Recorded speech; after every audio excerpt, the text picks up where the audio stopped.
Hello students, I am Max Thiagu, 12ஆம் வகுப்பு கணிதம், சாப்டர் 10 சாதாரண வகைக்கெழு சமன்பாடுகள், பயிற்சி 10.5ல் 4வது கணக்கில் subdivision 6 y dx minus x dy into cot x by y is equal to ny square dx கணக்கில் கொடுத்துருக்காங்க.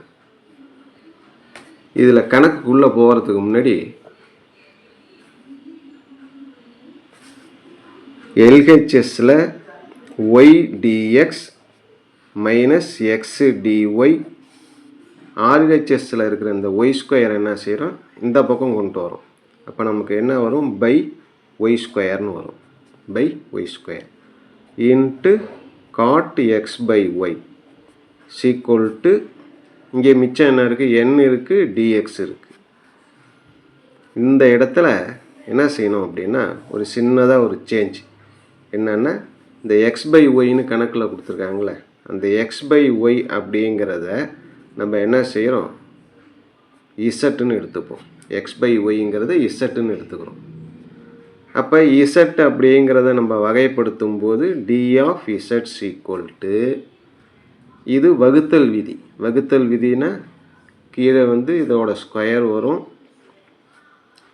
மேலே இந்த ஒய்யை அப்படியே வச்சுக்கிட்டு மேலே இருக்கிற அந்த எக்ஸை என்ன செய்வோம், வகைப்படுத்துவோம். டி ஆஃப் எக்ஸ் மைனஸ் மேலே இருக்கிற எக்ஸை அப்படியே வச்சுக்கிட்டு கீழே இருக்கிற ஒய்யை வகைப்படுத்துவோம். X into D of Y. இப்போ இதை தான் நம்ம இங்கே பயன்படுத்த போகிறோம். இந்த கணக்கில் நல்லா கவனிச்சிங்க.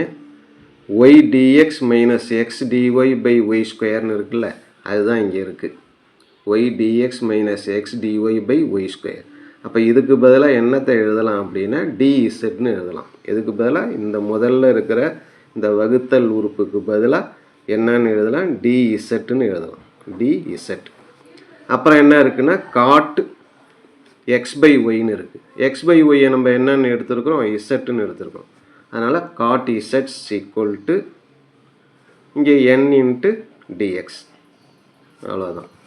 இப்போ அடுத்தது cot z dz equal to n dxன்னு இருக்குது. எக்ஸ் உறுப்பெல்லாம் ஒரு பக்கம் வந்துட்டு, இசட் உறுப்பெல்லாம் ஒரு பக்கம் வந்துட்டு தொகைப்படுத்துகிறோம், இன்டகரல்.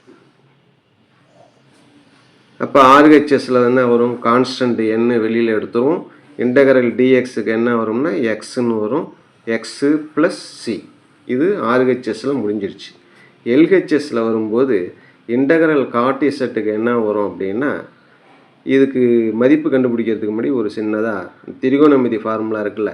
காட்டுனா என்ன, cos by sine. Cos Z by sine இசட்டை தான் நம்ம என்னன்னு எழுதுவோம்னா காட் இசட்னு எழுதுவோம். காஸ் பை சைன் தான் காட்டு. இப்போ பாருங்கள், சைன் இசட்டை வகைப்படுத்தினா காஸ் இசட் வருது. கீழே இருக்கிறதோட வகையிடல் மேலே இருக்குது. அதனால் இங்கே எப்படி எழுதலாம்னா, லாக் போட்டு கீழே இருக்கிற சைன் இசட்டுன்னு எழுதலாம். Is equal to N X plus C. அடுத்தது ரெண்டு பக்கமும் என்ன செய்ய போகிறோம், E power log sine Z is equal to E power nx plus C. ரெண்டு பக்கமும் எக்ஸ்பொனன்ஷியல் ஃபார்ம் எடுக்கிறோம், இ பவர்னு எடுக்கிறோம்.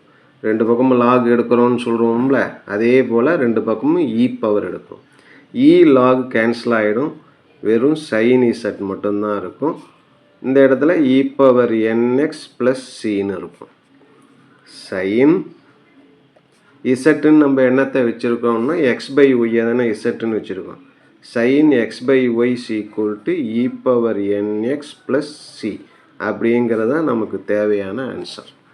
ஓகே.